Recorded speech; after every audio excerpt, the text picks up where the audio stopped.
अगर हो सके तो इस श्रृंखला के सारे वीडियो कृपया क्रम से देखें।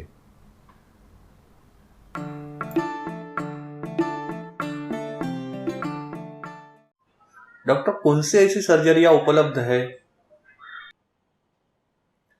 सीजर की सर्जरी कई प्रकार की होती है। इनमें से ज्यादातर सर्जरियां दिमाग पर करी जाती है, मगर एक सर्जरी ऐसी भी होती है जो दिमाग तक जाने वाली नस पर की जाती है। आज 2015 का साल है। इस वक्त सर्जरी में सबसे फायदेमंद सर्जरी वो है जिसमें दिमाग का एक छोटा सा भाग निकाला जाता है। इसे हम रिसेक्टिव सर्जरी कहते हैं। बहुत अच्छी तरह जांच करके और कई टेस्ट्स जैसे कि एमआरआई, पेट, स्पेक्ट करने के बाद ये पता लगाया जाता है कि दिमाग के कौन से भाग से चिंगारियां आ रही है। फिर दिमाग का ये छोटा सा खराब हुआ भाग निकाला जाता है। कभी कभी इन टेस्ट के बाद ये पता लगता है कि चिंगारियां 3 से ज्यादा भागों से आ रही है। कभी कभी दिमाग का एक बड़ा भाग खराब होता है। कभी कभी चिंगारी वाला भाग दिमाग के किसी बहुत ही जरूरी भाग के बहुत ज्यादा करीब होता है। इन सब स्थितियों में दिमाग का चिंगारी वाला भाग निकालना जोखिम भरा हो सकता है। ऐसे समय अन्य सर्जरीज कर सकते हैं।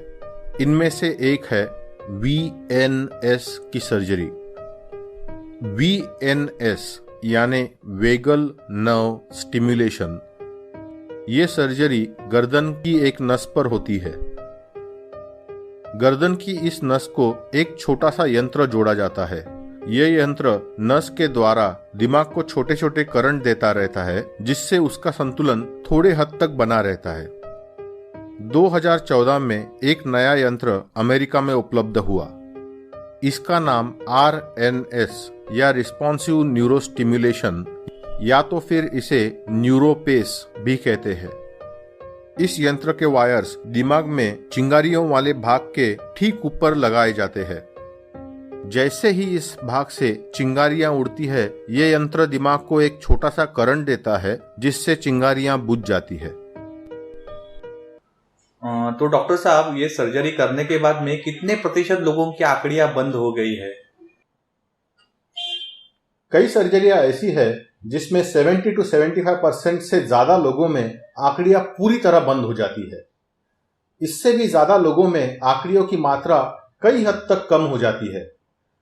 आप में सर्जरी करने से आंकड़ियां रुकने की संभावना कितनी है, ये बात आपका डॉक्टर आपकी फाइल की, आपके टेस्ट्स की पूरी तरह जांच करने के बाद ही बता सकता है। रिसेक्टिव सर्जरी का प्रभाव जानने के लिए सबसे ज्यादा महत्व की चीज है आपका एमआरआई। अगर आपके एमआरआई में कैवर्नस माल्फॉर्मेशन, मीजियल टेम्पोरल स्क्लेरोसिस ऐसी खराबियां हो जो आसानी से निकाली जा सकती है, तो आपकी आंकड़ियां पूरे बंद होने की संभावना 70% होती है और आंकड़ियां काफी मात्रा में कम हो जाने की संभावना उससे भी ज्यादा। अगर आपका एमआरआई नॉर्मल है तो आंकड़ी से मुक्त होने की संभावना अन्य कई चीजों पर निर्भर होती है। ये संभावना कितनी कम होगी, ये आपका डॉक्टर आपके केस की बहुत बारीकी से जांच पड़ताल करने के बाद ही बता पाएगा। VNS और RNS कम प्रभावी है। इन यंत्रों से आपकी आंकड़ियां पूरी तरह से बंद हो जाने की संभावना सिर्फ 10 से 20% है, मगर 50 से 60% लोगों में आंकड़ियों की मात्रा आधी हो जाती है। आंकड़ियों की मात्रा आधी होने से काफी राहत मिलती है। लेकिन अगर किसी पेशेंट को रिसेक्टिव सर्जरी करने का मौका हो, तो फिर उसने VNS या RNS की सर्जरी नहीं करनी चाहिए। जैसा मैंने कहा, VNS और RNS की सर्जरीज रिसेक्टिव सर्जरी के मुकाबले बहुत कम प्रभावी है। अगर रिसेक्टिव सर्जरी करने का मौका हो तो रिसेक्टिव सर्जरी ही करनी चाहिए। अगर हो सके तो इस श्रृंखला के सारे वीडियो कृपया क्रम से देखें।